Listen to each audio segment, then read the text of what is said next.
Building.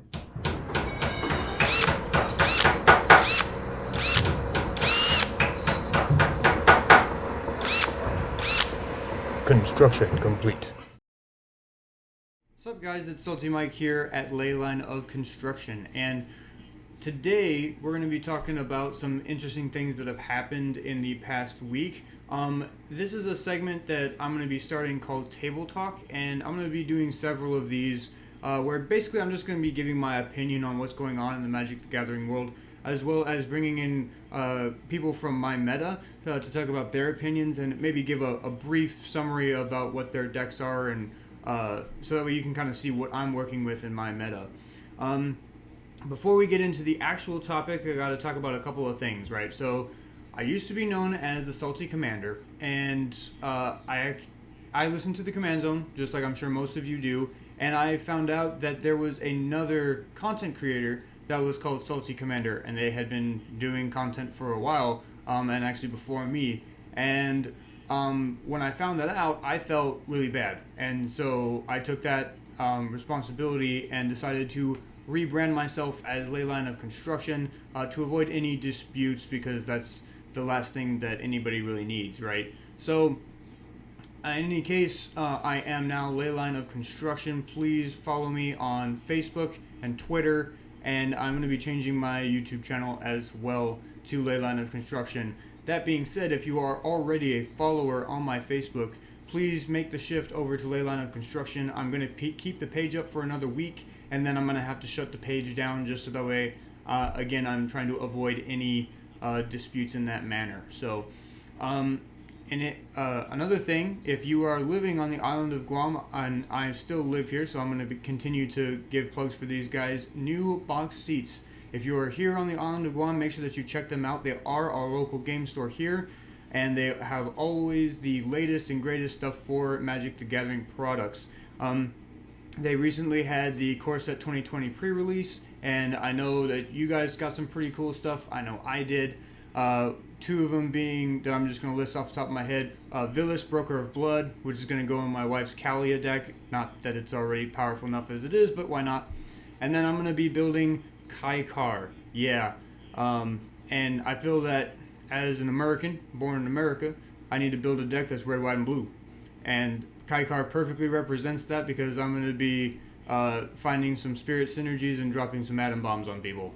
So, in any case, moving on to our actual topic discussion, right? So, in the past week, there's been some interesting changes in the Commander world, right? So we have two bans and one unban, and two of them kind of go together in a way, right? So first, the card that's being unbanned is Painter's Servant, right? And Painter's Servant is an interesting card that you choose a color, and permanents on the battlefield and spells in people's hands are of the chosen color, right? Now, Iona is banned, and I can kind of see the connection here, because Iona's ability is that you choose a color, and your opponents can't cast spells of the chosen color. The more colors you have, the less of an effect it may have on you during the game, right? Or if you're a monocolor deck, then you're basically shut down, right? Feel bads, it is definitely a feel bad card. But to say that we are unbanning Painter's Servant because we are banning Iona, I share Josh Lee Kwai's opinion in that doesn't really make sense to me, because there are other interactions that are very similar in that manner. For example, Luan is a Cephalophid that returns things to your opponent's hands, and then your opponents can't play blue creature spells, and so all you'd have to do with Painter's Servant in that case is choose blue, and your opponents you basically grid monitor your opponents.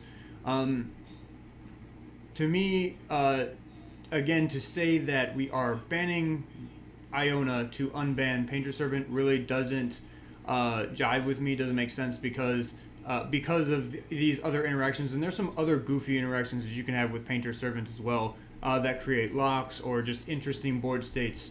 So moving on to Paradox Engine, though. Paradox Engine, I can understand why it was banned. I have 3 of them myself in decks, and I do degenerate things with it I don't like that it was banned, but I can see why people would want it banned.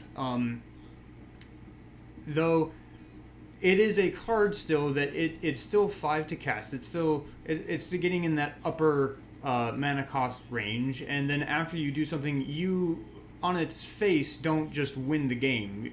You have to have other interactions that go with it. So my opinion is that it is a powerful card, but is it at the power level that it's going to win you the game on the spot, and that it should be banned because of that? I don't think so. But then again, I'm not on the rules committee. I don't know. I don't know all of the things that go into banning and unbanning cards as far as that goes, right? I'm just one guy with an opinion. That being said, though, it does really suck for those of you who guys that keep track of your value of your cards, right? Because the other day, Paradox Engine was up to $45, and about a day after the announcement was made, that just tanked the price of Paradox Engine. I mean, that card is now on Star City Games like $12 for a non-foil, and then on Card Kingdom I think you can get a little bit over 20. So it like the dramatic drop in price really does. The feel bads are there for you guys. All right, so I do feel you on that one. Me in particular, I was kind of lucky in that when I got my Paradox Engines, it was during the Kaladesh block when they had just come out. I mean, I'm still losing a little bit of money, but definitely not as much as those guys that have paid more than that since Paradox Engine has been out.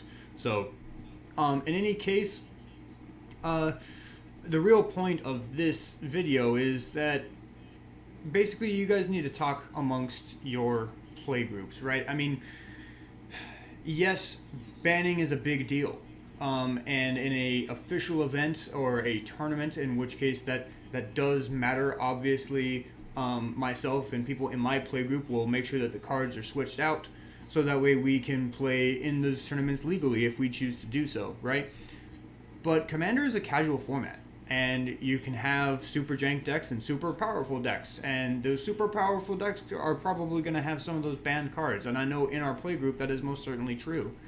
So, but again, it was something that we talked about beforehand, that if you pay for the card, you should be able to play the card. And so I don't see any reason why people in y'all's play groups can't figure out something like that too, just for yourselves, right? And then just as long as you go to an official event, make sure that you are taking out those banned cards and find some other cards to replace them with. Alright, in any case, guys, that's pretty much the end of my topic discussion for today. So make sure that you guys are following me on Twitter and Facebook, and put some comments in the video below. I would love to hear you guys' opinions and thoughts. And love you guys, and we'll see you next video.